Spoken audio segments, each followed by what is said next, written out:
Vamos ser sinceros aqui. Quando você precisa montar uma apresentação de slides para apresentar suas análises, seus insights, qual que é a primeira coisa que você faz? Abre o PowerPoint e começa a fazer slide por slide? Se sua resposta for sim, você precisa assistir esse vídeo. Parece contraintuitivo isso, mas eu vou te mostrar um passo a passo que se você fizer antes da criação dos slides, você vai economizar muito mais tempo e as suas apresentações vão ser muito mais efetivas. Então, com isso, você vai conseguir se destacar muito mais no seu trabalho. Se você não me conhece, eu sou Alê Saito, eu trabalhei como consultor estratégico e analista de negócios sênior em uma multinacional, e ao longo dessa trajetória eu tive que construir muitas apresentações de slides para executivos, para apresentar projetos, mostrar os meus insights e as recomendações que eu tinha com as análises. Mesmo quando eu estava no começo da minha carreira como estagiário, eu tinha que apresentar várias recomendações para grandes executivos que eram muito mais experientes do que eu. Eu estava no começo ali, estava aprendendo as coisas. Então eu tinha que compensar a minha falta de experiência na indústria com o meu conhecimento na parte analítica e também com boas apresentações. Então, por conta disso, eu tinha que montar excelentes apresentações para que esses executivos eles sentissem mais confiança naquilo que eu estava falando, de que realmente tinha um fundamento, né? Que compensasse até complementasse com a expertise que eles tinham na indústria. E por mais que essa parte da apresentação dos projetos, ela durasse uma fração só do projeto, né? Menos de 10% ali do projeto todo, elas eram super importantes, porque era nesse tempo ali, nesse tempo pequeno, que de fato a gente mostrava todos os insights e todas as recomendações que a gente tinha para os executivos e para os clientes.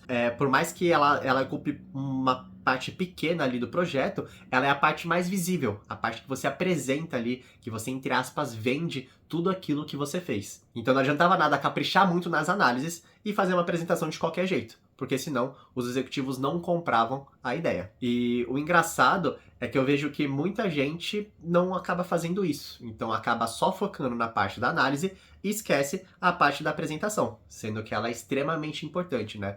São aqueles poucos minutos ali de uma reunião, de uma apresentação, que vão fazer toda a diferença, para ver se eles vão comprar a sua ideia ou não. E além disso, essa parte da apresentação, ela é muito importante para sua carreira, porque se você faz uma apresentação de qualquer jeito, você está desperdiçando uma chance de você ter mais visibilidade, né? De você dar mais visibilidade do seu trabalho, de você mostrar ali do que você é capaz, de toda a sua análise, né? Tudo o que você fez. Então, se você faz de qualquer jeito, você meio que joga ali fora essa oportunidade de se destacar mais ali perante os executivos e perante a liderança.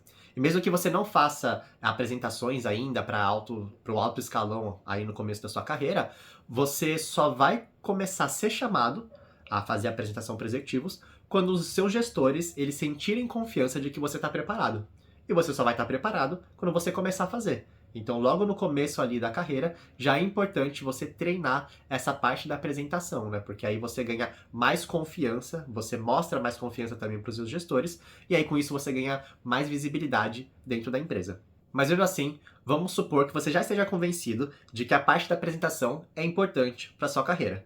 Não basta apenas você estar convencido disso, você também tem que saber como criar boas apresentações. E um dos erros mais comuns, que inclusive eu comecei esse vídeo falando dele, é você começar criando os slides. E por que que isso não é recomendado?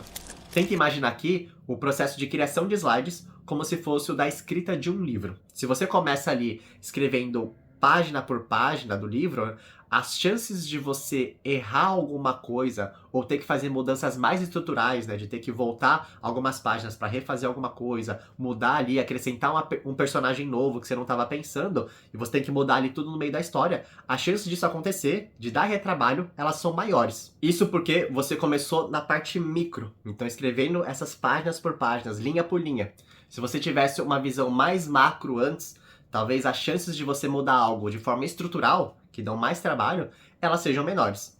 Então, ao invés de começar escrevendo já linha por linha, página por página, tenta primeiro começar estruturando os capítulos. Então, pensa ali nos capítulos da história, né, a estrutura da história por cima, como que você vai fazer, e até, inclusive, talvez as partes do livro, né, se você divide em mais seções. Então, pensa ali de uma maneira mais macro. E até antes disso, né, antes de pensar nos capítulos e nas seções, pensa também no tema do livro. Então, qual que é o tema dessa história?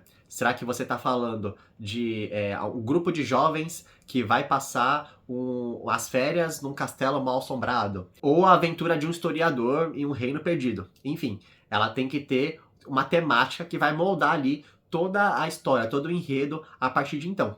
Inclusive, a gente vê isso não só na literatura, mas também na indústria cinematográfica. Nos filmes da Pixar, por exemplo, os diretores de criação, eles primeiro definiam um tema central e depois eles faziam o enredo da história com base naquilo. Então, esse tema central, ele era como se fosse a estrela guia que ia direcionar eles para onde eles iam.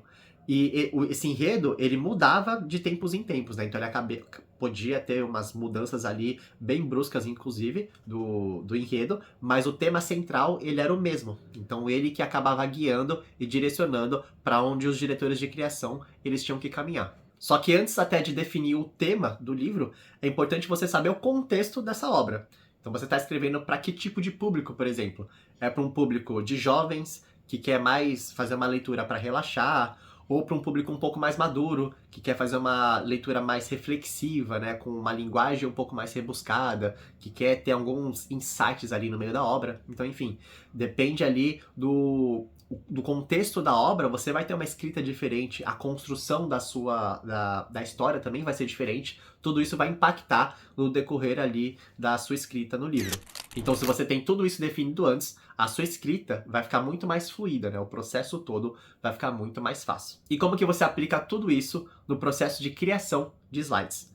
Eu vou te explicar agora, mas antes, se você estiver gostando desse vídeo, não esquece de deixar o like aqui, não paga nada para isso. Se inscrever no canal se você ainda não é inscrito, que aí você recebe mais conteúdos, né? O YouTube te avisa quando eu soltar mais vídeos. E também você pode me seguir nas outras redes sociais, tanto no LinkedIn como no Instagram. Que aí por lá eu posto alguns outros conteúdos e você consegue ficar mais a par do que eu tô falando. Vamos voltar aqui para o processo de criação de slides. Então o que você tem que fazer?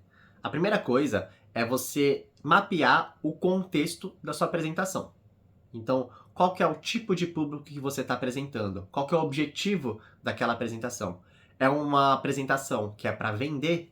Que é para apresentar alguns insights? Que é para convencer de alguma coisa? É uma apresentação institucional? Então, dependendo do objetivo, você vai utilizar uma estrutura ali de argumentação diferente. Além do objetivo, você também tem que saber mapear o seu público. Então, qual que é um público mais de diretoria, né, executivo, ou um público mais gerencial? Então, dependendo também do público, você vai montar ali uma apresentação diferente, né? Uma linguagem e a maneira, né, de você apresentar e até as partes que você vai dar foco, elas vão ser diferentes. E onde que tudo isso vai refletir? Ela vai refletir na segunda etapa.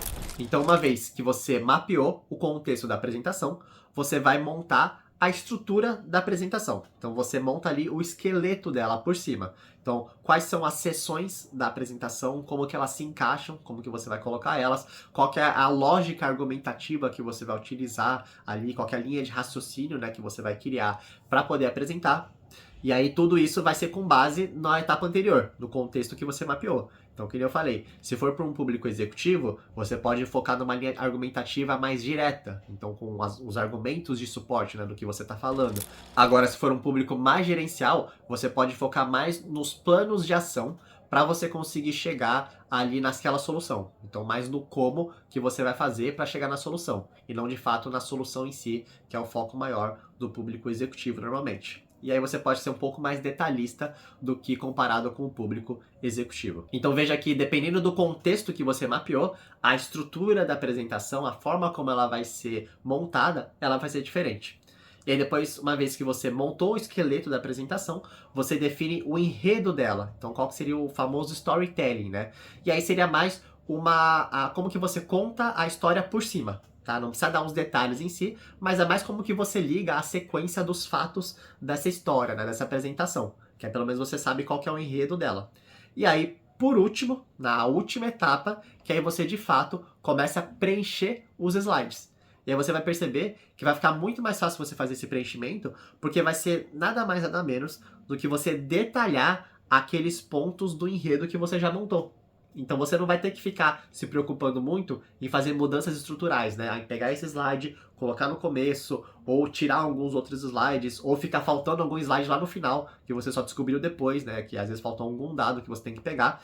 Então quando você já montou a linha de raciocínio toda, você só vai ter que dar mais detalhes em cada uma dessas partes desse enredo.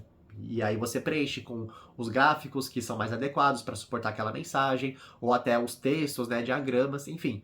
Você vai dando mais detalhes daquele enredo que já foi mudado, que já foi montado.